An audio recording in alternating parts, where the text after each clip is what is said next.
എല്ലാവർക്കും ആത്മനമസ്കാരം.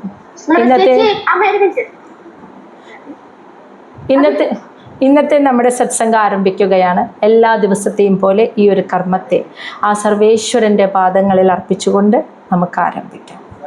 ഭാഗവതം പറയാനും കേൾക്കാനുമുള്ള അനുഗ്രഹവും അനുവാദവും നൽകണേ അമ്മേ പ്രകൃതി. ഓം നമഃ ശിവായ. ഓം ഗം ഗുരുഭ്യോ നമഃ. ഓം നമോ നാരായണായ.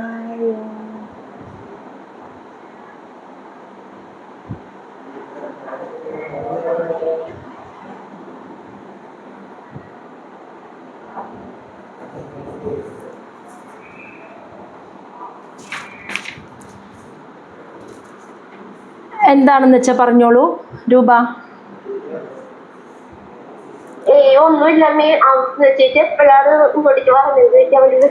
അത്രയേ ഉള്ളൂ അല്ലേ? ഓക്കെ. അപ്പോൾ ശ്രീമദ് മഹാഭാഗവതം ചതുർത്ഥ സ്കന്ധം അധ്യായം 14 നമ്മുടെ ഈ അധ്യായം.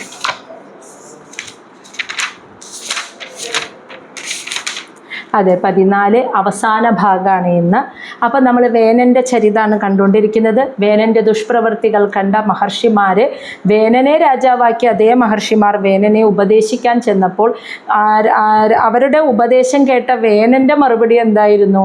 ഞാനാണ് രാജാവ്, നിങ്ങൾ എന്നെയാണ് ആരാധിക്കേണ്ടത്, എല്ലാ ദേവന്മാരും എന്നിലാണ് അടങ്ങിയിരിക്കുന്നത്, ഞാൻ സർവ്വദേവ സ്വരൂപനാണ് എന്നാണ് വേനൻ പറഞ്ഞത്. അതുകൊണ്ട് എന്നെയാണ് ആരാധിക്കേണ്ടത് എന്നൊക്കെയാണ് വേനൻ്റെ ന്യായങ്ങൾ. വേനൻ ശരിയെന്ന് കരുതിയിരുന്ന ആ മായയിൽ പെട്ടിരിക്കുകയായിരുന്നു. അതുകൊണ്ട് ശരിയെന്ന് കരുതിയിരുന്ന വേനൻ്റെ യാഥാർത്ഥ്യങ്ങളും തത്വങ്ങളും അതൊക്കെയായിരുന്നു. ഇതൊക്കെ കേട്ടപ്പോൾ മഹർഷിമാർക്ക് മനസ്സിലായി ഇനി വേനനെ ഉപദേശിച്ചിട്ട് കാര്യമില്ല എന്ന് മനസ്സിലായപ്പോൾ നമ്മൾ മൈത്രേയ മഹർഷി പറയുന്നതാണ് 29ാമത്തെ ശ്ലോകം കഴിഞ്ഞ സത്സംഗത്തിൽ കണ്ടത്. പാപിയായ വേനനെ മഹർഷിമാർ പറയുന്നതൊന്നും കേൾക്കുന്നില്ല എന്ന് മനസ്സിലായപ്പോൾ വേനനെ വധിക്കാൻ മഹർഷിമാർ തീരുമാനിക്കുകയാണ്. അതാണ് ശ്ലോകം 30 പറയുന്നത്. ഇതി തേ അസത്കൃതാഹ തേന ദ്വിജഃ പണ്ഡിതമാനിന ഭഗ്നായാം ഭവ്യയാജ്ഞായാം തസ്മൈ വിദുര ചക്രുധു. ഇതി ഇപ്രകാരം തേ അസത്കൃത, അതായത് ആ തേ എന്ന് വെച്ചാൽ എല്ലാ മഹാമുനി മഹർഷിമാരും, അസത്കൃത എന്നാൽ അപമാനിക്കപ്പെടുക.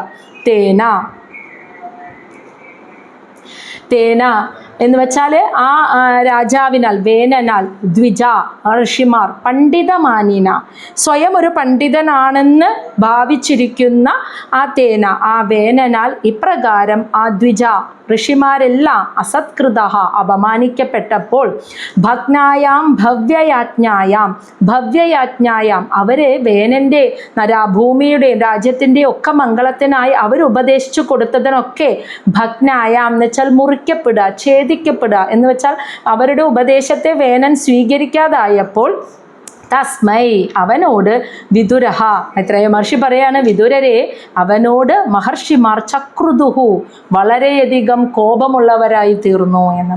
ഇപ്രകാരം ദുഷ്ടനായ വേനൻ ആ മഹർഷിമാരെ അപമാനിച്ചു, അവരുടെ ഉപദേശത്തെ അവഗണിച്ചു, അത് സ്വീകരിച്ചില്ല. മഹർഷിമാർ മൂഢന്മാരാണ്, നിങ്ങൾ അധർമ്മികളാണ് എന്നാണ് പറഞ്ഞത്. നിങ്ങളെ പരിപാലിക്കുന്ന എന്നെ പൂജിക്കാതെ കണ്ടിട്ടും കേട്ടിട്ടില്ലാത്ത ദേവന്മാരുടെ പേര് പറഞ്ഞ് അവർക്ക് പൂജ കൊടുക്കുന്നു, അവർക്ക് യജ്ഞം സമർപ്പിക്കുന്നു, അതുകൊണ്ട് നിങ്ങളാണ് അധർമ്മികൾ എന്ന് പറഞ്ഞ ആ വേനനെ അവനോട് മഹർഷിമാർക്ക് തീരാത്ത കോപമാണ് ഉണ്ടായത്. അതിൻ്റെ ഫലമായിട്ട് മഹർഷിമാർ എന്താ പറഞ്ഞേ? ശ്ലോകം 31 ഹന്യതാം യേശ പാപഃ പ്രകൃതിദാരുണഃ ജീവൻ ജഗത് അസൗ ആശു കുരുദേ ഭസ്മസാ ധ്രുവം. ഹന്യതാം അവനെ വധിക്കൂ, അവനെ വധിക്കുക എന്ന് മഹർഷിമാർ വിളിച്ചു പറയാണ്. ഇനി ഒന്നും നോക്കാനില്ല, അവനെ വധിക്കുക. ഏഷ ആ രാജാവിനെ, വേനനെ, പാപഹ അവൻ മഹാപാപിയാണ്, പ്രകൃതി ദാരുണഹ പ്രകൃതിദത്തമായി എന്ന് വെച്ചാൽ ജന്മനാ തന്നെ അവൻ അസത്താണെന്ന്, ദുഷ്ടനാണെന്നാ പറയുന്നത്. അപ്പൊ അവനെ ഇനി നോക്കിക്കണ്ട, ഈ പാപിയായ ജന്മനാ ദുഷ്ടനായ അവനെ വധിക്കുക. ജീവൻ എന്ന് വെച്ചാൽ അവൻ ഇനി ജീവിച്ചിരുന്നാൽ, ഈ ജഗത്ത് അസൗ എന്ന് വെച്ചാൽ അവൻ, ആ വേനൻ ജീവിച്ചിരുന്നാൽ ഈ ജഗത്ത് ആശു വളരെ പെട്ടെന്ന് തന്നെ കുരുതേ ഭസ്മസാദ് ഭസ്മമായി തീരുന്നു, ധ്രുവം അത് തീർച്ചയാണ്. അതുകൊണ്ട് ഒരു നിമിഷം ഇനി അവൻ ജീവിച്ചിരിക്കാൻ അർഹനല്ല. ഇനി ഒന്നും നോക്കാനില്ല, പാപിയായ ജന്മനാ ദുഷ്ടനായ ആ വേനനെ വധിക്കുക. ആ വേനൻ എന്ന രാജാവ് ഇനി ജീവിച്ചിരുന്നാൽ അധികം താമസിയാതെ ഈ ഭൂമി മുഴുവൻ ഭസ്മമായി തീരും. അതുകൊണ്ട് ഒന്നും ഇനി നോക്കാനില്ല, അവർ തീരുമാനിച്ചു. ശ്ലോകം 32. ന അയം അർഹതി അസത് വൃത്തഃ നരദേവ വരാസനം യഹ അതിയജ്ഞപതിം വിഷ്ണും വിനിന്ദതി അനപത്രഭഃ. വസോ ശബ്ദം വിനിന്ദതി അനപത്രഭഃ. ന അയം അർഹതി അസത് വൃത്തഃ നരദേവ വരാസനം യഹ അതിയജ്ഞപതിം വിഷ്ണും വിനിന്ദതി അനപത്രഭഃ. ന അയം എന്ന് വെച്ചാൽ ഈ വേനൻ, ന അർഹതി എന്ന് വെച്ചാൽ അർഹിക്കുന്നില്ല എന്ന്. അസത് വൃത്തഃ അസത്തായിട്ടുള്ള, ജന്മനാ സ്വതവേ തന്നെ ദുഷ്ടനായ അസത്തായ ഈ വേനൻ അർഹിക്കുന്നില്ല. എന്തിനെ? നരദേവ വരാസനം, നരന്മാരുടെ ഈ ലോകത്തിൻ്റെ ഭൂമിയുടെ ദേവനായിട്ടുള്ളവനെ ഇരിക്കാൻ അർഹതയുള്ള വരാസനം, ആ ഉന്നതമായ സിംഹാസനത്തിൽ ഇരിക്കാൻ ഇനി ഈ വേനൻ അർഹനല്ല. അതാണ് ആ പറഞ്ഞത്. നരദേവ ഭൂമിയുടെ ലോകത്തിൻ്റെ ദേവനായിട്ടുള്ള രാജാവായിരിക്കുന്ന ആ ആൾക്ക് ഇരിക്കാനുള്ള ഏറ്റവും ഉയർന്ന പദവിയാകുന്ന ആ രാജസിംഹാസനത്തിൽ ഇരിക്കാൻ ഇനി സ്വതവേ തന്നെ അസത്തായ, ജന്മനാ അസത്തായിട്ടുള്ള ദുഷ്ടനായ ഈ വേനന് ഇനി അർഹതയില്ല. യഹ ഇവൻ അതിയജ്ഞപതിയും വിഷ്ണു, എല്ലാ യജ്ഞങ്ങളുടെയും പതിയായിട്ടുള്ള ഈശ്വരനായിട്ടുള്ള മഹാവിഷ്ണുവിനെ വിനിന്ദതി അപമാനിച്ചിരിക്കുന്നു. അനഭത്രഭ ആയതിനാൽ ഈ സിംഹാസനത്തിന് ഇരിക്കാനായിട്ട് അവന് ഒരു യോഗ്യതയുമില്ല. അനഭത്രഭ എന്ന് വെച്ചാൽ ഒരു കുറ്റബോധമില്ലാതെ, ഒരു ലജ്ജയുമില്ലാതെ, ഒരു കുറ്റബോധവുമില്ലാതെ എല്ലാ യജ്ഞങ്ങളുടെയും പതിയായ സർവേശ്വരൻ മഹാവിഷ്ണുവിനെ ഇവൻ അപമാനിച്ചിരിക്കുകയാണ്. അങ്ങനെ ഒരാളില്ല എന്നാണ് പറയുന്നത്. അതുകൊണ്ട് അത് പറഞ്ഞതിൽ ഒരു കുറ്റബോധവുമില്ല. അപ്പോൾ അങ്ങനെയുള്ള ഇവന് ഇനി ഈ സിംഹാസനത്തിൽ ഇരിക്കാനുള്ള യോഗ്യതയില്ല എന്ന് മഹർഷിമാർ തീരുമാനിച്ചു. കഹ വ ഏനം പരിചക്ഷ്യേതവേനം ഏകമൃതേ അശുഭം പ്രാപ്ത ഈദൃശീം ഐശ്വര്യം യദനുഗ്രഹഭാജനഃ. കഹ ആരാണ്? കഹ വ ഏനം ആ ഭഗവാനെ പരിചക്ഷീത ഭഗവാനെ അവഗണിക്കുകയെന്ന്. ആരാണ് ആ ഭഗവാനെ അപമാനിക്കുകയെന്ന്? എന്നിട്ട് വേനമേകം വേനൻ ഒരാൾ, ഹൃദേ ഒഴികെ, അശുഭം അശുഭകരമായിട്ടുള്ള അമംഗളകാരിയായിട്ടുള്ള ഈ വേനൻ ഒരാൾ ഒഴികെ മറ്റാരാണ്? ഹൃദയം എന്ന് വെച്ചാൽ ഒഴികെ മറ്റാരാണ് ഇനി ഇതുപോലെ ഉള്ള ഈ സർവപ്രപഞ്ചത്തിൻ്റെയും നിയന്താവായ ഭഗവാനെ അപമാനിക്കുക, അവഗണിക്കുക. പ്രാപ്തഹ എന്ന് വെച്ചാൽ കിട്ടുക. ഈദൃശം ഐശ്വര്യം, ഇന്ന് ഈ കാണുന്ന സർവ്വ ഐശ്വര്യങ്ങളും നമുക്ക് കിട്ടിയിരിക്കുന്നത് യത് അനുഗ്രഹഭാജന, ആ ഭഗവാന്റെ അനുഗ്രഹം ഒന്നുകൊണ്ട് മാത്രമാണ്. അങ്ങനെയുള്ള ആ ഭഗവാനെ ഈ വേനനല്ലാണ്ട് വേറെ ആരാണ് ഇങ്ങനെ അപമാനിക്കുക, അവഗണിക്കുക? അങ്ങനെ ഒരാളില്ല എന്ന് പറയുക. ഇന്ന് അനുഭവിക്കുന്ന സർവ്വ ഐശ്വര്യങ്ങളും ആ ഭഗവാൻ തന്ന അനുഗ്രഹമാണ്, ആ പ്രകൃതി നമുക്ക് നൽകിയ അനുഗ്രഹമാണ് എന്ന് നമ്മൾ മനസ്സിലാക്കണം. അതാണ് നമ്മൾ മുന്നേ പറഞ്ഞത്. എന്തൊക്കെ സുഖങ്ങളും സർവൈശ്വര്യമാണ് നമ്മൾ അനുഭവിക്കുന്നത്, അതൊക്കെ ആ ഭഗവാൻ നമുക്ക് അനുഗ്രഹിച്ചതാണ്, നൽകിയതാണ്. ഇതൊക്കെ തന്ന ആ ഭഗവാനെ വേനനല്ലാണ്ട് ആരാണ് ഇങ്ങനെ അവഗണിക്കുക എന്ന് ആ മഹർഷിമാർ പറയാണ്. ശ്ലോകം 34. ഇത്തം വ്യവസിത ഹന്തും ഋഷയഹരൂഢം മന്യവഃ നിജഗ്നുഹും ഹും കൃതൈഹി വേനം ഹതം അച്യുത നിന്നയാ. ഇത്തം ഇപ്രകാരം വ്യവസിത തീരുമാനിച്ചുറപ്പിച്ചിട്ട് ഋഷയ മഹർഷിമാർ രൂഢം മന്യവഹ അവരുടെ കോപം മുഴുവൻ പുറത്തേക്ക് എടുത്തിട്ട് ഹന്തും വധിച്ചു നിജഗ്നു ഹന്തും എന്ന് വെച്ചാൽ വധിക്കാൻ. അപ്പം ഇപ്രകാരം വധിക്കാൻ മഹർഷിമാർ അവരുടെ കോപം മുഴുവൻ പുറത്തേക്ക് എടുത്തിട്ട് വേനനെ വധിക്കാൻ തീരുമാനിച്ചിട്ട് ഹൂം കൃതൈഹി ഒരു ഹൂംകാരം, അതായത് ഉറക്കെയുള്ള ഒരു ഹൂങ്കാരം ഇങ്ങനെ പുറപ്പെടുവിച്ചതും നിജഗ്നു ആ വേനനെ വധിച്ചു. വേനം ആ വേനനെ ഹതം അച്യുത നിന്നയം, ഹതം എന്ന് വെച്ചാൽ കൊല്ലപ്പെടുക, അച്യുത നിന്നയം ഭഗവാനെ നിന്ദിച്ചപ്പോൾ ഓൾറെഡി അവൻ പാതി മരിച്ചു കഴിഞ്ഞു.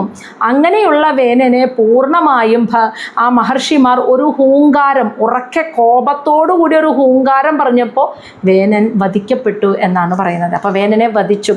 തീരുമാനിച്ചുറപ്പിച്ച മഹർഷിമാരെ ഇനി വേനന് ജീവിക്കാൻ യോഗ്യതയില്ല, അർഹതയില്ല ആ സ്ഥാനത്തിരിക്കാൻ എന്ന് മനസ്സിലാക്കിയിട്ട് അവർ വേനനെ വധിക്കാൻ. അപ്പം ആദ്യം വേനൻ്റെ അടുത്തേക്ക് ആ കോപം മുഴുവൻ ഉള്ളിൽ അടക്കി പിടിച്ചിട്ടാണ് വന്നത് സമാധാനിപ്പിക്കാൻ. പക്ഷേ ഇപ്പോൾ മുഴുവൻ കോപവും പുറത്തേക്ക് എടുത്തിട്ട് വേനനെ യഥാർത്ഥത്തിൽ പറയുകയാണെങ്കിൽ ഭഗവാനെ നിന്ദിച്ചപ്പോൾ തന്നെ അവൻ്റെ പകുതി ഒടിഞ്ഞു, അവൻ്റെ പകുതി ശരീരവും നശിച്ചു, അവൻ പകുതി മരിച്ചുപോയി. അങ്ങനെയുള്ള വേനനെ പൂർണ്ണമായി ഒരു ഹൂങ്കാരം പുറപ്പെടുവിച്ചിട്ട് ആ മഹർഷിമാർ അവരുടെ തേജസ് കൊണ്ട് ആ വേനനെ വധിച്ചു കളഞ്ഞു.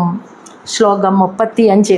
അപ്പോൾ ഒരായുധവും വേണ്ടി വന്നില്ല എന്ന് വേനനെ വധിക്കാൻ, വെറും ഹുങ്കാരം കൊണ്ട് വേനനെ ഭൂമിയുടെ ചക്രവർത്തിയെ ആ മഹർഷിമാർ വധിച്ചു. ശ്ലോകം 35.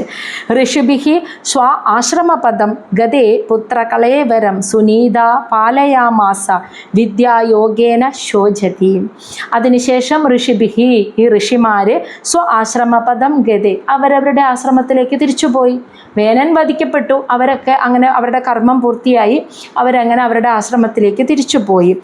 എന്നാൽ സുനീത വേനൻ്റെ മാതാവ് സുനീത പുത്രകളേവരം മഹർഷിമാർ വധിച്ച് കൊന്നിട്ടിട്ടുള്ള ആ പുത്രൻ്റെ വേനൻ്റെ ആ ശരീരത്തെ പാലയാമാസ സംരക്ഷിച്ചു.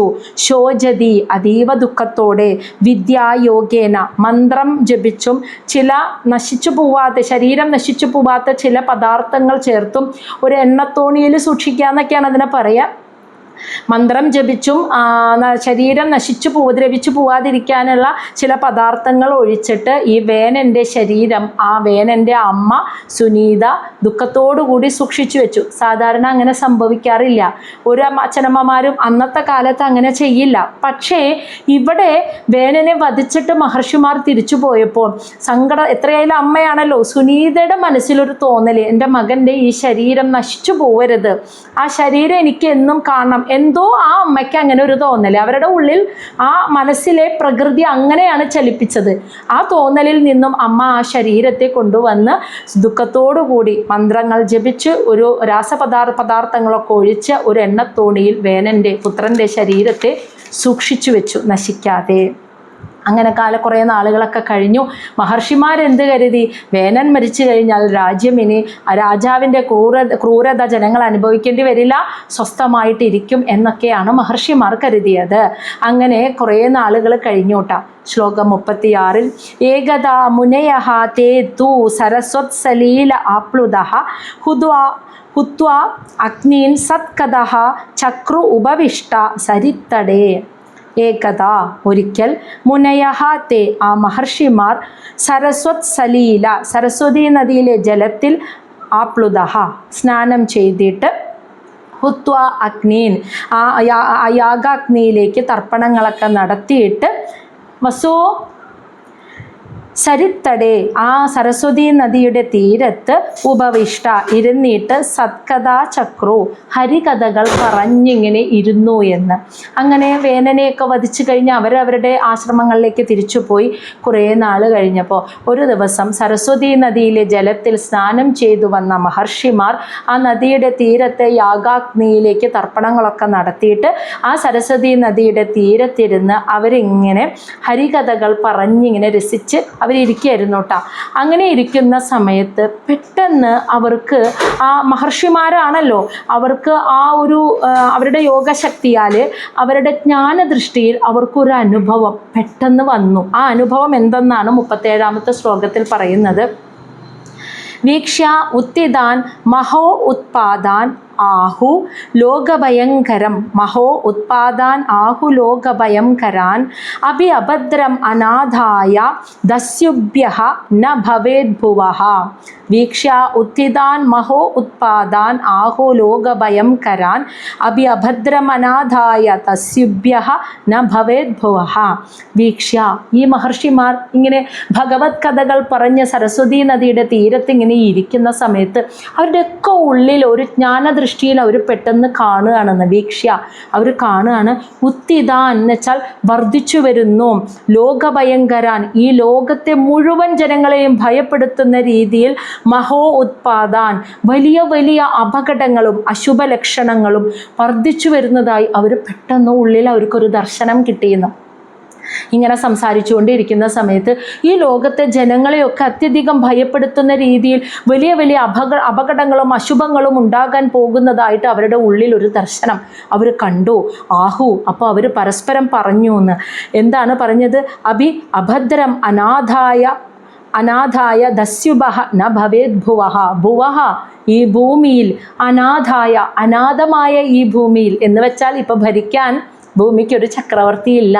വേനൻ വധിക്കപ്പെട്ടതോടുകൂടി അപ്പോൾ സംരക്ഷിക്കാൻ ഒരാളില്ലാതെ അനാഥമായ ഈ ഭൂമിയിൽ ദസ്യുഭ്യഃ തെമ്മാടികളും കൊലപാതകികളുമായ ആളുകൾ മൂലം അഭദ്രം വലിയ വലിയ അമംഗളങ്ങൾ, അതായത് ഒരു അപകടം അശുഭമായ കാര്യങ്ങൾ ഭവേത് വന്നു ഭവിക്കുന്നതായിട്ട് സംഭവിക്കും എന്നതായിട്ടാണ് ഇവർ കാണുന്നത് എന്ന്. അപ്പോൾ ഇവർ കാണുന്നത് എന്താ? ഈ ഭൂമി ഭരിക്കാൻ അന്ന് രാജാവില്ലാത്തതിനാൽ അനാഥമായ ഈ ഭൂമിയിലെ കള്ളന്മാരും തെമ്മാടികളും വർദ്ധിച്ചു വന്നിട്ട് അവർ ജനങ്ങളെ ഉപദ്രവിച്ചിട്ട് എല്ലാം അപകടകരമായ രീതിയിൽ, അമംഗളകരമായ രീതിയിൽ അശുഭമായ കാര്യങ്ങൾ ഈ ലോകത്ത് സംഭവിക്കുന്നതായിട്ട്, അങ്ങനെ വരുന്നതായിട്ട് ഇവർ വരാൻ പോകുന്ന ആ കാര്യത്തെ ഇവരിങ്ങനെ പെട്ടെന്ന് മനസ്സിൽ ഇവർക്കൊരു ദൃഷ്ടി, ഒരു ജ്ഞാനദൃഷ്ടിയിൽ ഇവർ കണ്ടു എന്നാണ് പറയുന്നത്. അപ്പോഴാണ് ആ ഒരു അവസ്ഥയെക്കുറിച്ച് അവർ ചിന്തിക്കുന്നത്. വേനനെ വധിച്ച എല്ലാം സമാധാനമാവുമെന്ന് അവർ ചിന്തിച്ചത്.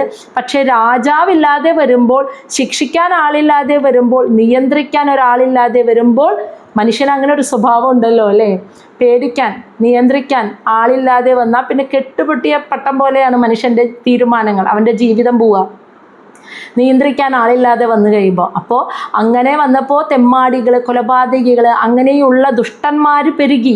അവരെ നിയന്ത്രിക്കാൻ ആരുമില്ല, ആരും പേടിക്കണ്ട, ശിക്ഷിക്കാൻ ആളില്ല, രാജാവില്ല. അവർ മൂലം ഈ ലോകം വലിയൊരു അപകടത്തിലേക്ക് പോകുന്നതായിട്ട് ഈ മഹർഷിമാർക്ക് ദിവ്യദർശനം കിട്ടി. അങ്ങനെ ഒരു ദർശനം, ദിവ്യദർശനമല്ല, അവർക്ക് ആ ഒരു ജ്ഞാനദൃഷ്ടിയിൽ അവരത് കണ്ടു. ശ്ലോകം 38. ഏവം മൃഷന്തഋഷയഃ ദാവതാം സർവദഃ ദിശം പാംസുഃ സമുത്തിതഃ ഭൂരി ചോരാണാം അഭിലുംബതാം. ഈ ദർശനം മനസ്സിലിങ്ങനെ കണ്ട വഴിക്ക് ഒരു അനുഭവവും അവർക്ക് കിട്ടിയിരുന്നു. ഇതിപ്പോൾ മനസ്സിൽ അവരിങ്ങനെ കാണുമായിരുന്നു, പക്ഷെ ആ സമയത്ത് ഭൗതികമായി ഫിസിക്കലി ഒരു അനുഭവവും അവർക്ക് കിട്ടിയിരുന്നു. അതായത് ഏവം ഇപ്രകാരം മൃഷന്ത ചിന്തിച്ചുകൊണ്ടിരിക്കവേ ഋഷയഃ ആ ഋഷിമാർ ഇങ്ങനെ ചിന്തിച്ചുകൊണ്ടിരിക്കുന്ന സമയത്ത് ദാവതാം എന്ന് വെച്ചാൽ ഓടി വരുന്നു, സർവതഃ ദിശഃ എല്ലാ ദിക്കുകളിൽ നിന്നും, ചോരാണാം കള്ളന്മാരും തെമ്മാടികളും, അഭിലുംബതാം മറ്റുള്ളവരെ ആളുകളെ കൊള്ളയടിച്ച മുതലും കൊണ്ട് കള്ളന്മാരും തെമ്മാടികളും എല്ലാ ദിക്കുകളിൽ നിന്നും കുതിരപ്പുറത്ത് പാഞ്ഞു വരുന്നത്, അതിൻ്റെ പാംസുഹു പൊടിപടലങ്ങൾ, സമുത്തിതഃ ഉയർന്നു വരുന്ന ഒരു കാഴ്ചയും അതോടൊപ്പം അവർ കണ്ടുവന്നു. ജനങ്ങളെ കൊള്ളയടിച്ചിട്ട് കള്ളന്മാരും തെമ്മാടികളും ഈ കൊള്ളയടിച്ച മുതലും കൊണ്ട് കുതിരപ്പുറത്ത് ഇങ്ങനെ പാഞ്ഞു വരുന്ന പൊടിപടലങ്ങൾ പാറി ഇവരുടെ അടുത്തേക്ക് വരുന്ന കാഴ്ചയും ഇവർ കണ്ടു. അപ്പോൾ ഇവിടെ നടക്കുന്ന കാര്യം ഇവർ ദിവ്യദൃഷ്ടിയിൽ കണ്ടത് ശരിയാണെന്ന് ഇവർക്ക് മനസ്സിലായി. ആ സമയത്ത് തന്നെ അവർ കാണുകയാണ് നിറയെ പൊടിപടലങ്ങളും കുതിര പാഞ്ഞു പോകുന്നതിൻ്റെ ശബ്ദവും. അപ്പോൾ അവർ കാണുകയാണ് ആളുകളെ കൊള്ളയടിച്ച കള്ളന്മാരും തെമ്മാടികളും കൊള്ള മുതലും കൊണ്ട് കുതിരപ്പുറത്ത് പാഞ്ഞു വരുന്നതിൻ്റെ പൊടിപടലങ്ങൾ ഇങ്ങനെ പാറി വരുന്ന കാഴ്ചയും അവർ കണ്ടു. അപ്പോഴാണ് അവർക്ക് മനസ്സിലായത് രാജാവ് തെറ്റ് ചെയ്യുമ്പോൾ പ്രജകൾക്ക് ശിക്ഷിക്കാൻ പറ്റില്ല. രാജാവിനെ കറക്റ്റ് വഴിയിലേക്ക് നയിക്കുന്ന രാജാവ് ക്ഷത്രിയനാണ്. ക്ഷത്രിയനും മുകളിലാണ് ഒരു ബ്രാഹ്മണന്റെ സ്ഥാനം, എന്ന് വെച്ചാൽ ബ്രഹ്മത്തെ അറിഞ്ഞ ബ്രാഹ്മണന്റെ സ്ഥാനം. അപ്പോൾ രാജാവിൻ്റെ ക്ഷത്രിയന്റെ വഴിയെ ആത്മീയമായും ധാർമ്മികമായും കൊണ്ടുപോകാൻ ക്ഷത്രിയനായിരിക്കുന്ന രാജാവിനെ ഉപദേശിച്ച് ശരിയായ വഴിയിലൂടെ നടത്തുന്നവരാണ് ബ്രാഹ്മണർ. മനസ്സിലായല്ലോ? ആ ബ്രാഹ്മണർക്ക് മാത്രമേ ഇനി രാജാവിനെ ശിക്ഷിക്കാൻ പറ്റുള്ളൂ, ജനങ്ങൾക്ക് ശിക്ഷിക്കാൻ പറ്റില്ല. അപ്പോൾ രാജാവ് ഒരു വലിയ പാതകം ചെയ്തപ്പോൾ ബ്രാഹ്മണര് ആ രാജാവിനെ ശിക്ഷിച്ചു, വധിക്കുകയും ചെയ്തു. പക്ഷേ ഇപ്പൊ നോക്കുമ്പോൾ കാണുന്ന കാഴ്ച എന്താ? ഭൂമിയിൽ മുഴുവനും, ലോകം മുഴുവനും കള്ളന്മാരും തെമ്മാടികളും കൂട്ടം കൂട്ടമായി വളർന്നിട്ട് അവർ ജനങ്ങളെ ദ്രോഹിച്ച് ജനങ്ങളുടെ മുതൽ മുഴുവൻ കവർന്നെടുത്തുകൊണ്ട് പാഞ്ഞു നടക്കുന്ന അപകടകരമായൊരവസ്ഥയാണ്. ഓരോ ദേശത്ത് പോയിട്ടും അവിടെ കാണുന്ന കള്ളന്മാരെ കൊന്നൊടുക്കാൻ ഒരിക്കലും ഋഷിമാർക്ക് കഴിയില്ല. കാരണം ഋഷിയുടെ, ബ്രാഹ്മണന്റെ ധർമ്മം ബ്രഹ്മത്തെ അറിഞ്ഞ് പറഞ്ഞു കൊടുക്കുക എന്നുള്ളതാണല്ലോ. ഈ കള്ളന്മാരെ ശിക്ഷിക്കുകയും വധിക്കുകയും ചെയ്യുക എന്നുള്ളത് ആരുടെ ധർമ്മ? അത് ക്ഷത്രിയന്റെ ധർമ്മ. രാജ്യത്തെ സംരക്ഷിക്കുക, കള്ളന്മാരെ ശിക്ഷിക്കുക, വധിക്കുക, ഇതൊക്കെ തീരുമാനങ്ങൾ എടുക്കുക, ഇത്യാദി കർമ്മങ്ങൾ ചെയ്യാന്നുള്ളത് ക്ഷത്രിയന്റെ ധർമ്മ. അത് ബ്രഹ്മത്തെ അറിഞ്ഞ ബ്രാഹ്മണന്റെ ധർമ്മമല്ല. രാജാവിനെ ശിക്ഷിക്കാൻ പിന്നെ ഋഷിമാർക്ക് പറ്റുള്ളൂ, അവരത് ചെയ്തു. അവരാണ് രാജാവിനെ അധികാരത്തിൽ കയറ്റിയതും. പക്ഷേ ഈ ലോകം മുഴുവനും കാണുന്ന തെമ്മാടികളെ കൊന്നൊടുക്കാനും ശിക്ഷിക്കാനും മഹർഷിമാർക്ക് പോകാൻ പറ്റില്ല. അതാണ് സംഭവിച്ചത്. അവർ ഇങ്ങനെ ഒരു കാഴ്ചയാണ് അപ്പോൾ കാണുന്നത്. ഇനി ശ്ലോകം 39, 40 ഒരുമിച്ച്.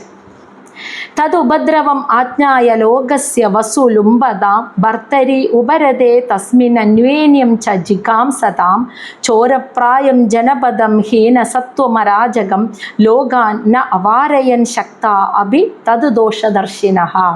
തത് ആ സമയത്ത് ഉപദ്രവം ആജ്ഞായ, ലോകം മുഴുവൻ കള്ളന്മാരാൽ ഉപദ്രവിക്കപ്പെടുന്നുണ്ട് എന്ന്, അവർ ഉപദ്രവിക്കുന്നുണ്ട് ഈ ജനങ്ങളെ എന്ന് ആജ്ഞായ മനസ്സിലാക്കി, ലോകസ്യ ജനങ്ങളുടെ, വസു ധനം, ലുംബതാം കൊള്ളയടിച്ചിട്ട്, കൊള്ളയടിച്ച് ഈ കള്ളന്മാർ ജനങ്ങളുടെ ധനം മുഴുവൻ, സമ്പത്ത് മുഴുവൻ കൊള്ളയടിച്ച് ജനങ്ങളെ ഉപദ്രവിക്കുന്നുണ്ടെന്ന് മഹർഷിമാർ ആജ്ഞായ എന്ന് വെച്ചാൽ മനസ്സിലാക്കി. ഭർത്തരി ഉപരതേ തസ്മിൻ, കാരണം എന്താ? തസ്മിൻ ആ രാജ്യത്ത്, ഭർത്തരി രാജ്യത്തിൻ്റെ ഭരണാധികാരിയായിട്ടുള്ള വേനൻ ഉപരതേ ഇല്ലാതായിരിക്കുകയാണ്. ജനങ്ങളെ തെറ്റ് ചെയ്യുന്നവരെ ശിക്ഷിക്കാൻ അധികാരമുള്ള ആൾ ഇപ്പോൾ ഇല്ലാതായിരിക്കുകയാണ്. ആയതിനാൽ അന്വേന്യം ച ജിഗാംസതാ, ഈ കള്ളന്മാരും തെമ്മാടികളും മറ്റുള്ളവരുടെ ധനത്തെ മോഷ്ടിച്ചു കൊണ്ടുവന്നിട്ട് അവരന്വേന്യം പരസ്പരം ജിഗാംസതാം ആ മുതലിന് വേണ്ടിയിട്ട് കൊന്നൊടുക്കുന്ന അവസ്ഥയും വന്നു ചേർന്നു എന്ന്. സാധാരണ ജനങ്ങളെ, സാധുക്കളെ കൊന്നിട്ട് അവരുടെ മുതൽ മുഴുവൻ കൊള്ളയടിക്കുക. ഈ കൊള്ളയടിച്ച് വരുന്ന തെമ്മാടികളും കള്ളന്മാരും അവർ എനിക്ക് കൂടുതൽ മുതൽ വേണം, എനിക്ക് കൂടുതൽ മുതൽ വേണം എന്ന് പറഞ്ഞ് അവർ പരസ്പരം വഴക്കിട്ടിട്ട് അവർ തന്നെ പരസ്പരം കൊന്നൊടുക്കുകയാണ്. സാധാരണ ജനങ്ങളെയും കൊന്നൊടുക്കുക, അവരുടെ ധനം മോഷ്ടിക്കുക, ഈ കള്ളന്മാരും തെമ്മാടികളും പരസ്പരം കൊന്നൊടുക്കുക. ഇതിനൊക്കെ കാരണം ആ രാജ്യത്തിന് ഇന്ന് അതിനെ സംരക്ഷിക്കാനായിട്ട് ഒരു ഭരണാധികാരി ഇല്ലാത്ത അവസ്ഥ വന്നു ചേർന്നിരിക്കുന്നു എന്ന് ഈ മഹർഷിമാർ അപ്പോൾ മനസ്സിലാക്കി. ചോരപ്രായം, അതായത് നിറയെ കള്ളന്മാര്, ജനപദേ ആ രാജ്യത്ത്, ഹീനസത്വം സത്വഗുണം പൂർണ്ണമായും ഇല്ലാതായിട്ട് അരാജകം, മുഴുവൻ അരാജകത്വം നിറഞ്ഞു എന്ന്. രാജ്യം മുഴുവൻ, ഭൂമി മുഴുവൻ കള്ളന്മാർ നിറഞ്ഞു, സത്വഗുണം പൂർണ്ണമായും ഇല്ലാതായി, രാജ്യം മുഴുവൻ, ഭൂമി മുഴുവൻ അരാജകത്വം എന്ന അവസ്ഥയിലേക്ക് നീങ്ങാൻ തുടങ്ങി. ഈ സമയം ലോകാൻ, ആ ജനങ്ങളെ ന അവാരയൻ എന്ന് വെച്ചാൽ ജനങ്ങളെ രക്ഷിക്കുക, അവാരയൻ എന്ന് വെച്ചാൽ കീഴടക്കുക അല്ലെങ്കിൽ തോൽപ്പിക്കാൻ, ശക്തഃ അഭി ശക്തരാണെങ്കിൽ പോലും, തത് ദോഷദർശിനഃ ഈ കള്ളന്മാരിങ്ങനെ പെരുകിയാൽ ഭൂമിയിൽ, ലോകത്തിന് അത് വലിയൊരു ദോഷം വരും എന്ന് ദർശിനഃ മനസ്സിലാക്കിയിട്ടുണ്ടെങ്കിലും, അതുപോലെ തന്നെ ഈ മഹർഷിമാർക്ക് ഈ കള്ളന്മാരെ, ഇത്രയും വലിയ രാജാവിനെ വെറും ഒരു ആയുധം വേണ്ട, ഹുങ്കാരം കൊണ്ട് വധിക്കാൻ പറ്റിയ മഹർഷിമാർക്ക് ഈ കള്ളന്മാരെയും വേണമെങ്കിൽ വധിക്കാം. അതാണ് പറയുന്നത്, ഈ കള്ളന്മാരെ വധിക്കാൻ പറ്റുമായിരുന്നു. അതാണ് ശക്തഃ അഭി, ശക്തന്മാരാണ് അവർ. ഈ കള്ളന്മാരെയൊക്കെ കീഴടക്കാൻ, ഇല്ലാതാക്കാൻ ശക്തന്മാരാണ് ഈ മഹർഷിമാർ. അതുമാത്രമല്ല, തത് ദോഷദർശിനഃ ഇവരിങ്ങനെ പെരുകിയാൽ ലോകത്തിന് അത് ദോഷമാണ് സംഭവിക്കുക എന്ന് ദർശിനഃ അറിയുകയും ചെയ്യാം ഈ മഹർഷിമാർക്ക്. എന്നാൽ പോലും അവർ ന അവാരയൻ അത് ചെയ്തില്ല എന്നാണ്. അതിൻ്റെ കാരണം എന്താ? ഇപ്പം നമ്മൾ പറഞ്ഞത്, അതായത് അത് ഒരു ബ്രാഹ്മണൻ്റെ ധർമ്മമല്ല, അത് ക്ഷത്രിയൻ്റെ ധർമ്മമാണ്. അതായത് ഈ സമയത്ത് ആ ലോകത്തിലെ കള്ളന്മാരും തെമ്മാടികളും നിറഞ്ഞ് അവരാൽ ജനങ്ങൾ വധിക്കപ്പെട്ട് ജനങ്ങളുടെ മുതൽ മുഴുവൻ കൊള്ളയടിച്ച് അവർ പരസ്പരം കൊന്നൊടുക്കുന്ന വല്ലാത്തൊരവസ്ഥയിലേക്ക്, അപകടകരമായൊരവസ്ഥയിലേക്ക് ഭൂമി പോവുകയാണ്, ലോകം മുഴുവൻ പോവുകയാണ്. അതിന് കാരണം അന്ന് ലോകം ഭരിക്കാൻ ഒരു സംരക്ഷകനായ ഒരു രാജാവ് ഇല്ലാത്തതാണെന്ന് ഈ മഹർഷിമാർ മനസ്സിലാക്കി. രാജ്യം മുഴുവൻ കള്ളന്മാരെ കൊണ്ട് നിറഞ്ഞു. അങ്ങനെ സത്വഗുണം പൂർണ്ണമായി പോയി അരാജകത്വം നിറയാൻ തുടങ്ങി. അപ്പോൾ മഹർഷിമാർക്ക് മനസ്സിലായി ഇതിങ്ങനെ പെരുകിക്കഴിഞ്ഞാൽ വലിയൊരു അപകടത്തിലേക്ക് പോകുമെന്നും അവർക്കറിയാം. അവർ വിചാരിച്ചാൽ ഈ കള്ളന്മാരെയും തെമ്മാടികളെയും നിലയ്ക്ക് നിർത്താനും സാധിക്കും. പക്ഷേ അവരത് ചെയ്തില്ല. കാരണം ഋഷിമാർ ബ്രാഹ്മണരാണ്. ബ്രഹ്മത്തെ അറിഞ്ഞ് മനസ്സ് ബാലൻസ്ഡ് ആയിട്ടുള്ള ആ സമചിത്താഭാവത്തിൽ എല്ലാവരെയും കാണുന്ന ആ ഒരു ശാന്തമായ അവസ്ഥയിൽ ബ്രഹ്മത്തെ അറിയുക, അതിനെ പറഞ്ഞു കൊടുക്കുക, ഇതാണ് ബ്രാഹ്മണൻ്റെ ധർമ്മം. ഇപ്പോൾ ഭഗവാൻ പറഞ്ഞിട്ടുണ്ടല്ലോ ഓരോരുത്തർക്കും ഓരോ ധർമ്മം. ഈ കള്ളന്മാരെ ശിക്ഷിച്ച് രാജ്യത്തെ നല്ല രീതിയിൽ ഭരിക്കുക എന്നതാണ് ക്ഷത്രിയൻ്റെ ധർമ്മം. രാജ്യത്ത് ഈ അരാജകത്വം വരാൻ കാരണം എന്താ? ആ കർമ്മം നിർവഹിക്കാൻ ഒരു നല്ല ക്ഷത്രിയൻ ഇല്ലാതെ പോയതാണ്.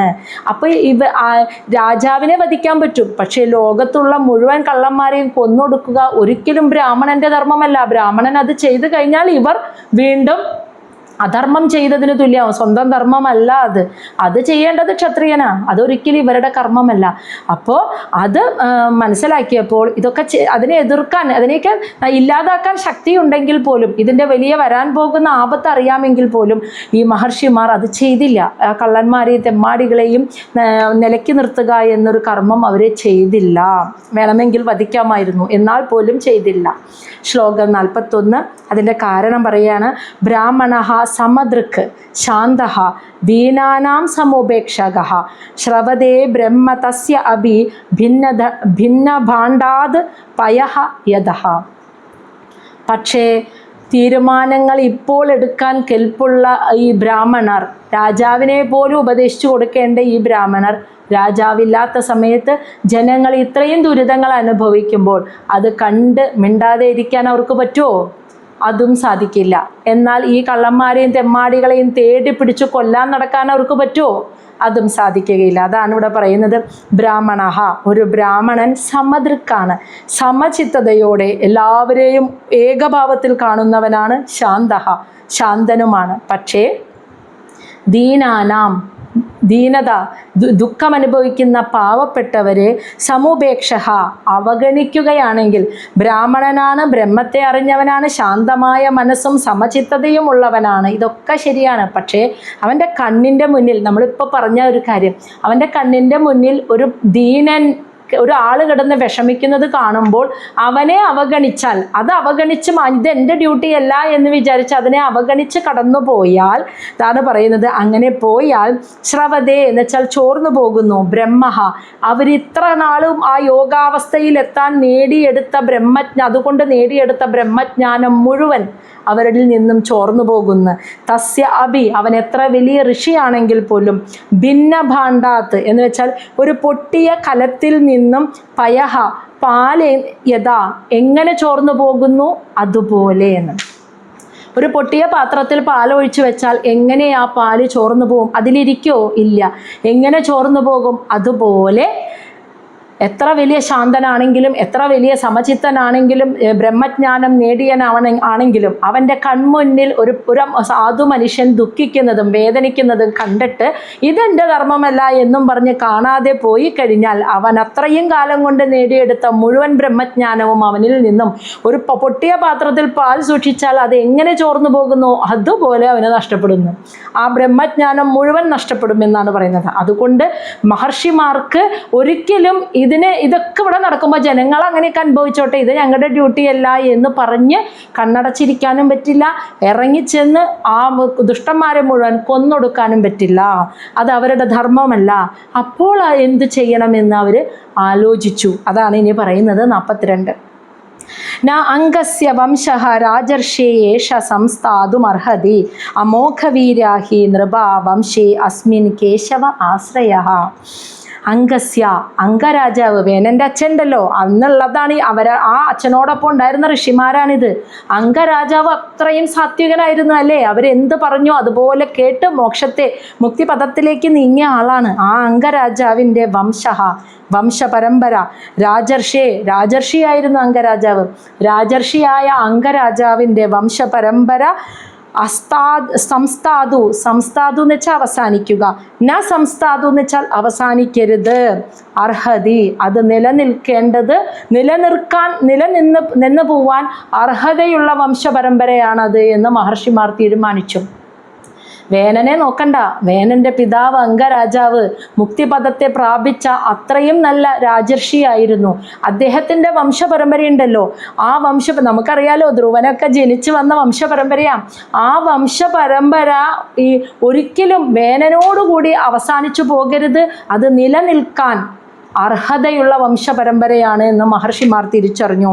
അമോഘവീര്യ, വളരെ പുണ്യം ചെയ്ത, അമോഘം പാപമില്ലാത്ത വീരശൂരപരാക്രമികളായിട്ടുള്ള നൃപഹ, രാജാക്കന്മാർ വംശേ അസ്മിൻ, ആ വംശത്തിലുണ്ടായിരുന്നു. ആരൊക്കെയായിരുന്നു നമുക്കറിയാലോ, സ്വയംഭുവ, മനുരൊക്കെ നമ്മൾ കണ്ടതാണ്. ധ്രുവൻ, അവരൊക്കെ അത്രയും ശ്രേഷ്ഠരായ പാപമുക്തരായ രാജാക്കന്മാരുണ്ടായിരുന്ന വംശപരമ്പരയാണ് അംഗരാജാവിൻ്റെ വംശപരമ്പര. കേശവാശ്രയ, ഭഗവാൻ ശ്രീഹരിയിൽ സമർപ്പിതമായ ഭക്തിയോടുകൂടി ഭഗവാനെ ശരണാഗതിയടഞ്ഞ് ആശ്രയിച്ച് ജീവിച്ച വീരന്മാരായ പാപമുക്തന്മാരായ രാജാക്കന്മാരുണ്ടായിരുന്ന വംശപരമ്പരയാണ് അംഗരാജാവിൻ്റെ വംശപരമ്പര. അത് ദുഷ്ടനായ വേനനോടുകൂടി ഒരിക്കലും അവസാനിച്ചു പോകരുത്, ഇനിയും നിലനിൽക്കാൻ അർഹതയുള്ള ഒരു വംശപരമ്പരയാണത് എന്ന് മഹർഷിമാർ തിരിച്ചറിഞ്ഞു എന്നാണ് പറയുന്നത്. ശ്ലോകം 43. വിനിശ്ചിത്യ ഏവം ഋഷയഃ വിപന്യസ്യ മഹീപദേ മമന്തു ഊരും തരസാ തത്ര ആസീത് ബാഹുഗഃ നരഃ. വിനിശ്ചിത്യ, ഇങ്ങനെ തീരുമാനിച്ചുറപ്പിച്ച്, ഏവം ഇപ്രകാരം തീരുമാനിച്ചുറപ്പിച്ച്, ഋഷയഃ മഹർഷിമാര്, വിപന്യസ്യ എന്ന് വെച്ചാൽ മരിച്ചുപോയ, മഹീപദേ വേനരാജാവിൻ്റെ ആ ശരീരത്തിലെ തുടകൾ, ആ തുടഭാഗത്തെ മമന്തു കടഞ്ഞു എന്ന്. അപ്പം അവിടെ എന്താ നമ്മൾ മനസ്സിലാക്കേണ്ടത്? അപ്പം മഹർഷിമാർ തീരുമാനിച്ചിട്ട് നേരെ സുനീത വേനൻ്റെ അമ്മയെ ചെന്ന് കണ്ട് കാര്യം പറഞ്ഞു. അപ്പം അമ്മ നശിക്കാതെ സൂക്ഷിച്ചു വെച്ചിരിക്കുന്ന വേനൻ്റെ ശരീരം കാണിച്ചു കൊടുത്തു. അപ്പോൾ ഇവരുടെ യോഗശക്തിയാൽ വേനൻ്റെ ശരീരത്തിൻ്റെ തുടകളെ മമന്തു എന്ന് വെച്ചാൽ കടഞ്ഞപ്പോൾ, തത്ര അതിനെ തുടർന്ന്, തരസ അതായത് അവരുടെ പ്രത്യേക ശക്തിയാൽ അത് കടഞ്ഞപ്പോൾ, തത്ര എന്ന് പറഞ്ഞാൽ അതിനെ തുടർന്ന്, ആസീദ് എന്ന് വെച്ചാൽ ജനിച്ചു, ബാഹുകൻ എന്ന പേരിൽ വളരെ ഹ്രസ്വനായിട്ടുള്ള ഉയരം കുറഞ്ഞ നരഹ ഒരു വ്യക്തി ആ തുടയിൽ നിന്നും പുറത്തേക്ക് വന്നു എന്നാണ്. അപ്പോൾ ഈ ഒരു വംശപരമ്പര നിന്നു പോകരുതെന്ന് തീരുമാനിച്ച അവർ സുനീതയെ പോയി കണ്ടു. അങ്ങനെ അവർ സൂക്ഷിച്ച വേനൻ്റെ അപ്പം ഈ ഒരു സംഭവം ഉണ്ടാവണം. അതുകൊണ്ടാണ് അന്ന് വേനൻ മരിച്ചു വീണപ്പോൾ അമ്മയുടെ മനസ്സിൽ ഇത് അങ്ങനെ ദഹിപ്പിച്ച് കളയരുത്, എൻ്റെ മകനെ സൂക്ഷിക്കണം എന്നൊരു തോന്നൽ. അന്ന് അമ്മയ്ക്ക് അതൊന്നും അറിയില്ലായിരുന്നു. പക്ഷെ അവരുടെ ഉള്ളിൽ ആ തോന്നൽ, എൻ്റെ മകൻ്റെ ശരീരം നശിപ്പിക്കാൻ പാടില്ല എന്നൊരു തോന്നൽ വന്നതിൻ്റെ കാരണം ഭാവിയിൽ ഇങ്ങനെ ഒരു സംഭവം വരാനിരിക്കുന്നു. അതാണ് അവർക്കത് തോന്നിയത്. അപ്പോൾ അങ്ങനെ സൂക്ഷിച്ചു വെച്ച ആ ശരീരത്തിൽ തുടയുടെ ഭാഗം അങ്ങ് കടഞ്ഞെടുത്തപ്പോൾ ബാഹുകൻ എന്ന പേരിൽ വളരെ ഉയരം കുറഞ്ഞ ഹ്രസ്വനായിട്ടുള്ള ഒരു മനുഷ്യൻ ആ തുടയിൽ നിന്നും പുറത്തേക്ക് വന്നു. ഇതാണ് കാട്ടാളന്മാരുടെ തുടക്കം. ഇങ്ങനെയാണ് കാട്ടാളന്മാരുടെ തുടക്കം. കാട്ടാളന്മാരെന്നുള്ള പേര് കേൾക്കുമ്പോൾ തന്നെ അറിയാം, അവർ നാട്ടിൽ ജീവിക്കില്ല, കാട്ടിലാണ് ജീവിക്കുക. കാട്ടിലൂടെ കടന്നു പോകുന്ന മനുഷ്യരെ ഉപദ്രവിക്കുക എന്നുള്ള ദുഷ്ടന്മാരാണ് കാട്ടാളന്മാർ. അവരൊരിക്കലും നാട്ടിലേക്ക് ഇറങ്ങി സാധാരണക്കാരുടെ ഇടയിലേക്ക് വരില്ല. അവർ കാട്ടിൽ മാത്രമേ ജീവിക്കുകയുള്ളൂ, അവിടെ മാത്രം. അപ്പോൾ ആരെങ്കിലും അവരുടെ വഴി കൂടെ കടന്നു പോവുകയാണെങ്കിൽ അവരെ പിടിച്ച് ഉപദ്രവിക്കും, അവരെ കൊല്ലും. അതാണ് കാട്ടാളന്മാരുടെ സ്വഭാവം. അപ്പോൾ ബാഹുകൻ എന്നൊരു വ്യക്തി ഉണ്ടായി. അപ്പോൾ ഈ മഹർഷിമാർക്കറിയാം വേനൻ അതീവ ദുഷ്ടനാണെന്ന്. വേനൻ്റെ ഉള്ളിലെ ആ മനസ്സിലെ മുഴുവൻ ദുഷ്ടതയെയും ഇങ്ങോട്ട് ആവാഹിച്ചെടുത്തിട്ട് ആദ്യം തന്നെ ഒരു സൃഷ്ടിയെ നടത്തി. ഒരു സൃഷ്ടി അവിടെ നടന്നു. അതാണ് ബാഹുകൻ എന്ന് പറയുന്നത്. അപ്പം മുഴുവൻ ദുഷ്ടതയും ബാഹുകനിലേക്ക് ഉൾക്കൊണ്ടു. അതിനെ സ്വീകരിച്ചിട്ടാണ് ബാഹുകൻ ഉണ്ടായത്.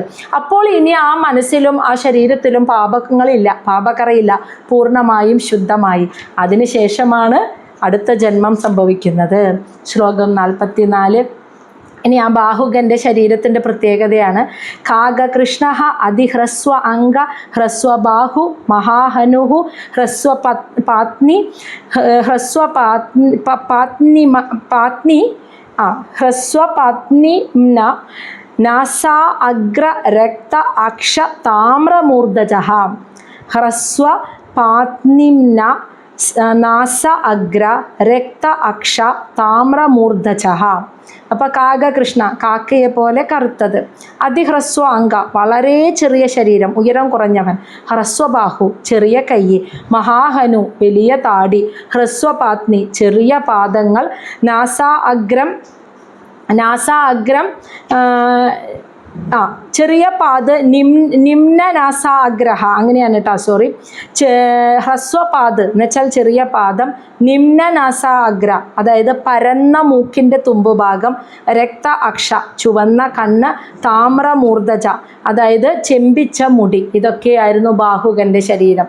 അപ്പോൾ കാക്ക കറുപ്പ്, ഉയരം കുറഞ്ഞത്, ചെറിയ കൈ ചെറിയ കാല്, വലിയ താടി, പരന്ന മൂക്ക്, ചുവന്ന കണ്ണ്, ചെമ്പിച്ച മുടിയോടും കൂടിയ ഒരു പുരുഷ രൂപം പുറത്തേക്ക് വന്നു. ബാഹുകൻ എന്നാണ് അവൻ്റെ പേര്. ശ്ലോകം 45. തം തു തേ അവനദം ദീനം കിം കരോമി ഇതി വാദിനം നിഷീദ ഇതി അബ്രുവൻ താത സ നിഷാദ തതഹ അഭവത്. തം അവനോട് തു അപ്പോൾ, തേ ആ മഹർഷിമാർ, അവനദം ശിരസ്സു കുനിച്ച്, ദീനം വിനീതമായി. അപ്പോൾ ഈ കിരാതൻ ഈ ബാഹുകൻ പുറത്തേക്ക് വന്നപ്പോൾ തൻ്റെ മുന്നിൽ നിൽക്കുന്ന മഹർഷിമാരോട് അവൻ എന്താ ചെയ്തത്? ശിരസ്സു കുനിച്ചിട്ട് വിനീതമായിട്ട് കിം കരോതി ഞാൻ എന്താണ് ചെയ്യേണ്ടത്, ഇതിവാദിനം ഇപ്രകാരം ചോദിച്ചു എന്ന്. ഈ ബാഹുകൻ എന്ന ഈ വ്യക്തി പുറത്തേക്ക് വന്ന് തൻ്റെ മുന്നിൽ നിൽക്കുന്ന ഋഷിമാരോട് ശിരസ്സു കുനിച്ച് നമസ്കരിച്ചിട്ട് ആദരവോട് കൂടിയിട്ട് അവരോട് ചോദിക്കുകയാണ് ബാഹുകൻ, ഞാൻ എന്താണ് ചെയ്യേണ്ടത് എന്ന് ചോദിച്ചു. അപ്പോൾ മഹർഷിമാർ അവനോട് എന്താ പറഞ്ഞതെന്ന് വെച്ചാൽ നിഷീദ ഇതി അബ്രുവൻ. നിഷീദേ എന്ന് വെച്ചാൽ ഇവിടെ ഇരിക്കാൻ, അതായത് നിഷീദ ഇതി എന്ന് വെച്ചാൽ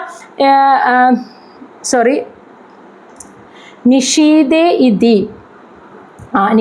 ഇതി എന്ന് വെച്ചാൽ ഇരിക്കുക എന്ന്. ഇപ്രകാരം അബ്രുവൻ പറഞ്ഞു എന്ന്. അതായത് മഹർഷിമാർ അവനോട് എന്താ പറഞ്ഞത്? നീ അവിടെ ഇരിക്കൂ എന്ന് അത്രേ പറഞ്ഞോളൂ. ഇപ്രകാരം പറഞ്ഞു. അങ്ങനെ പറഞ്ഞപ്പോൾ അതായത് താത എന്ന് പറഞ്ഞാൽ ഇവിടെ മൈത്രേയ മഹർഷി കഥ പറഞ്ഞു കൊടുക്കല്ലേ. അപ്പോൾ വിതുരരെ തതഹ അപ്പോൾ, അഭവത് എന്ന് വെച്ചാൽ സംഭവിച്ചു, നിഷാദഹ അവൻ ഒരു നിഷാദൻ എന്ന പേരുള്ള കാട്ടാളനായിട്ട് അവിടെ ഇരുന്നു എന്നാണ് പറയുന്നത്. അപ്പോൾ ഈ പുറത്തു വന്ന ബാഹുകൻ എന്ന വ്യക്തി, ഉയരം കുറഞ്ഞ കറുത്ത രൂപമുള്ള വ്യക്തി, ആദ്യം തന്നെ ശിരസ്സു കുനിച്ച് നമസ്കരിച്ച് മഹർഷിമാരോട് ഞാൻ എന്താ ചെയ്യണ്ടേ എന്ന് ചോദിച്ചപ്പോൾ മഹർഷിമാർ പറഞ്ഞൊരു ഉത്തരം, നീ അവിടെ ഇരിക്കൂ എന്ന് മാത്രമേ പറഞ്ഞുള്ളൂ.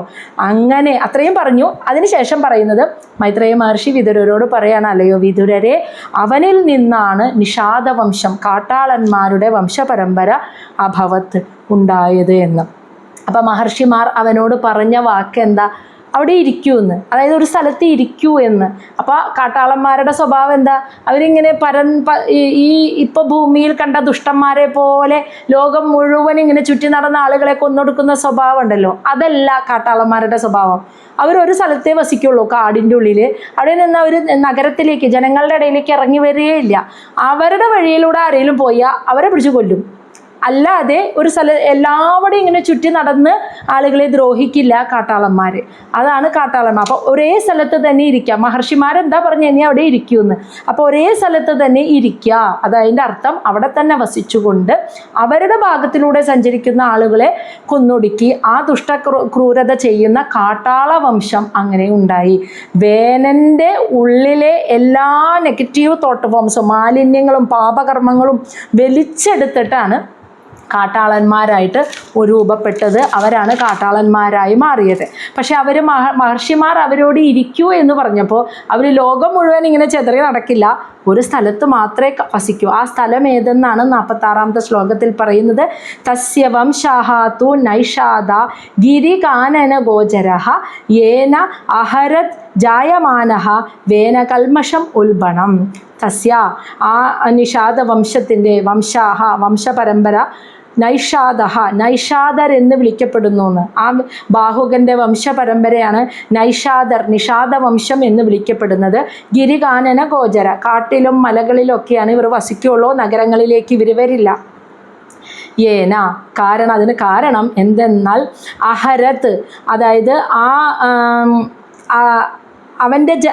അവർ ജനിച്ചത് ജായമാനഹ, ജായമാനഹ എന്ന് വെച്ചാൽ ജനിക്കുക എന്ന് പറഞ്ഞത്, ജായമാന എന്ന് വെച്ചാൽ ജനിക്കുക, അഹരത്ത് എന്ന് വെച്ചാൽ സ്വീകരിക്കുക. അവർ സ്വീകരിച്ചത് വേനകൽമഷം ഉൽബണം, വേനൻ്റെ ഉള്ളിലിരിക്കുന്ന സകല ദുഷ്ചിന്തകളെയും പാപകർമ്മങ്ങളെയും ഉഗ്രമായ, ഉൽബണം എന്ന് വെച്ചാൽ ഉഗ്രമായ പാപകർമ്മങ്ങളെയും ദുഷ്ടതയും ഒക്കെ അഹരത്ത് ഇങ്ങോട്ട് വലിച്ചിട്ട് വലിച്ചെടുത്ത് അതിനെ സ്വീകരിച്ചിട്ടാണ് ജായമാനഹ ഈ നിഷാദവംശം ഉണ്ടായതെന്ന്. ബാഹുകനാണ് ആദ്യം ഉണ്ടായത്. ആ ബാഹുകനാണ് നിഷാദവംശത്തിൻ്റെ തുടക്കമിട്ടത്. അവൻ്റെ വംശപരമ്പരയാണ് നിഷാദന്മാർ അല്ലെങ്കിൽ കാട്ടാളന്മാർ എന്നറിയപ്പെടുന്നത്. അവരിങ്ങനെ കാട്ടിലും മലകളിലാണ് താമസിക്കാൻ, നാട്ടിലേക്ക് വരില്ല. ഇവരങ്ങനെ ആവാൻ കാരണം വേനൻ്റെ ഉള്ളിലെ മനസ്സിലെ എല്ലാ പാപങ്ങളെയും ഉഗ്രമായ ആ ദുഷ്ടതരങ്ങളെയും ആ പാപങ്ങളെയും ഒക്കെ മുഴുവനോടൊക്കെ ഇങ്ങോട്ട് വലിച്ചെടുത്തുണ്ടായി ജനിച്ചവരാണ് ഈ കാട്ടാളന്മാർ. പക്ഷെ മഹർഷിമാർ അവരെ നിയന്ത്രിച്ചു ഇരിക്കുക എന്ന് പറഞ്ഞപ്പോൾ അവർ ഒരു സ്ഥലത്ത് മാത്രം ഇങ്ങനെ കാട്ടിൽ മാത്രം ജീവിക്കുന്നവരായി. അവരുടെ ഭാഗത്ത് കൂടെ ആരെങ്കിലും പോവുകയാണെങ്കിൽ അവരെ മാത്രമേ ദ്രോഹിക്കുള്ളൂ എന്നൊരവസ്ഥയിൽ അവരെ അങ്ങോട്ട് മാറ്റി നിർത്തി. അങ്ങനെ വേനൻ്റെ ശരീരം ശുദ്ധീകരിച്ചു.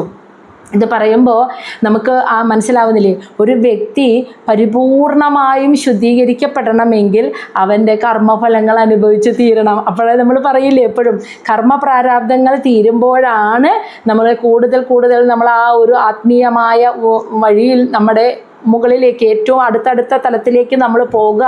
ആ മനസ്സ് മെഡിറ്റേഷൻ ധ്യാനത്തിലിരിക്കുമ്പോൾ നമുക്ക് ആ ഏകാഗ്രത വരുന്നത് വരെ, നല്ല ഏകാഗ്രത അവസ്ഥയിലേക്ക് നമ്മൾ എത്തണമെങ്കിൽ പോലും നമ്മുടെ പ്രാരാബ്ദങ്ങൾ തീരണം. അനുഭവിച്ച് തീരുമ്പോഴാണ്, ശുദ്ധീകരിക്കപ്പെടുമ്പോഴാണ് നമുക്ക് ആ തലത്തിലേക്ക് കടക്കുമ്പോൾ കൂടുതൽ അനുഭവങ്ങളെ നമുക്ക് സിദ്ധിക്കുകയുള്ളൂ.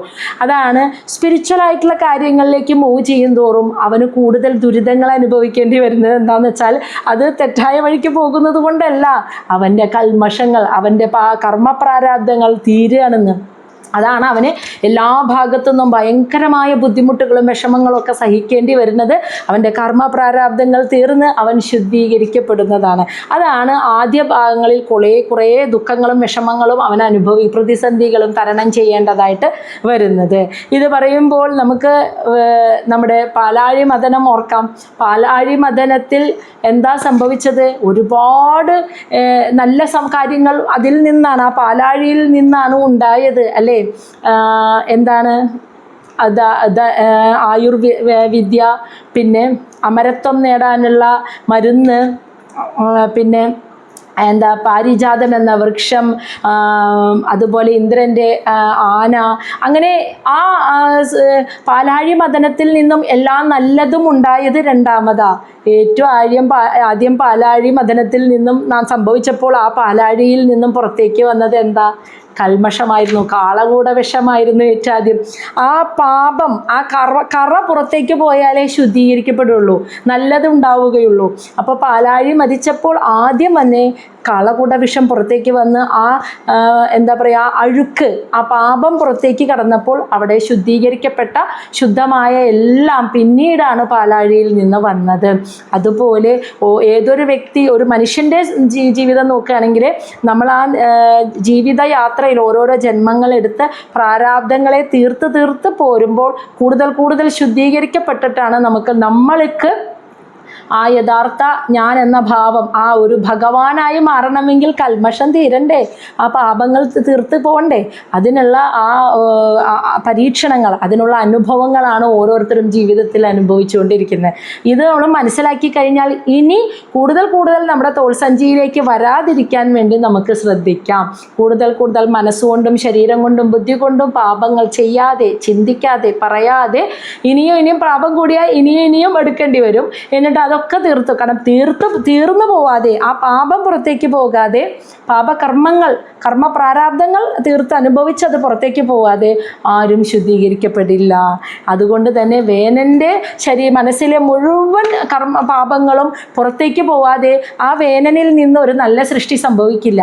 അതാണ് ആദ്യം ബാഹുകനായി വന്നത്, അവരാണ് കാട്ടാള വംശമായി മാറിയത് എന്ന് സാരം.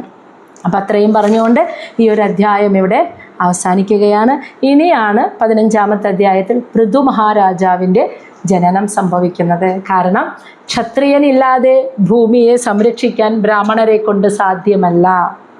ബ്രാഹ്മണരും വേണം, ക്ഷത്രിയനും വേണം. ഇവർ രണ്ടുപേരും മാത്രം മതിയോ? വൈശ്യനും വേണം, ശൂദ്രനും വേണം.